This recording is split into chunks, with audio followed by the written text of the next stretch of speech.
Bandicoot Superhighway is a community-led project started with Stirred Up Reaches Landcare Group and it's evolved into sort of a multi-partner project where we're trying to reduce the extinction risk of southern brown bandicoots.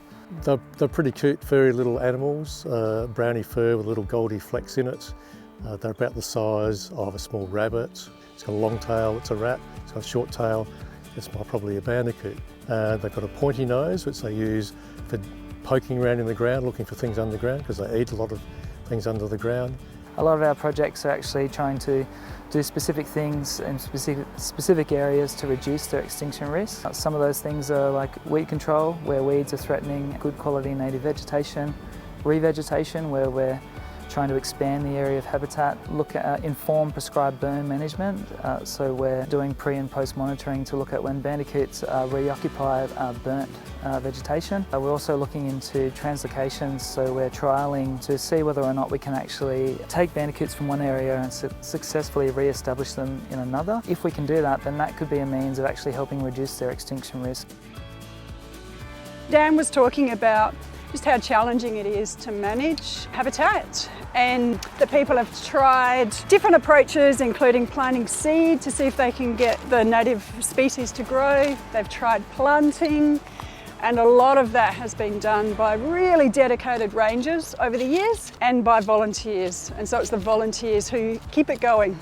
A lot of it is about weed control, because a lot of the troublesome weeds form big thicket. If we don't do it, then we're going to see ongoing declines and a greater risk of their extinction. So this project is about addressing some of the issues of decline and hopefully seeing an increase or an improvement in their long-term trajectory. They're nationally endangered, which means they're in danger of becoming extinct. You'll get little hotspots where you get quite a lot of them, but elsewhere where they have been in the past, they've died out.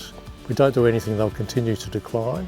Their health will decline because the populations are quite separate from each other because we've fragmented the habitat and created areas where there isn't any habitat. We're at high risk of losing them from our system. That has flow-on effects for a whole bunch of other species in the region. They're known to improve soil ecosystem processes through moving fungi throughout the landscape, turning soil over. So we don't actually know what the flow-on effects would be in those ecosystems, which are quite complex, if we do lose them.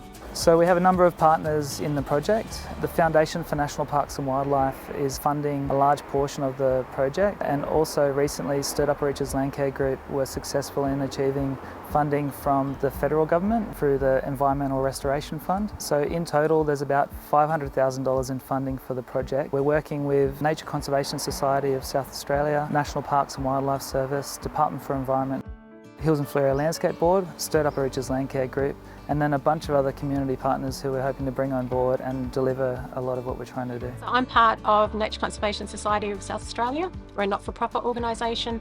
We're working really closely with Stirred Up Reaches to deliver the grant that they got through the Commonwealth Government. So we're part of that Bandicoot Superhighway along with Hills and Fleurieu Landscape Board, Adelaide University, Green Adelaide and National Parks and Wildlife. So we're part of that wider Bandicoot Superhighway project. So what we're hoping to do is reach out to each and every community group, ask them what they want from us, ask them how do you want to be involved, and likewise with landholders.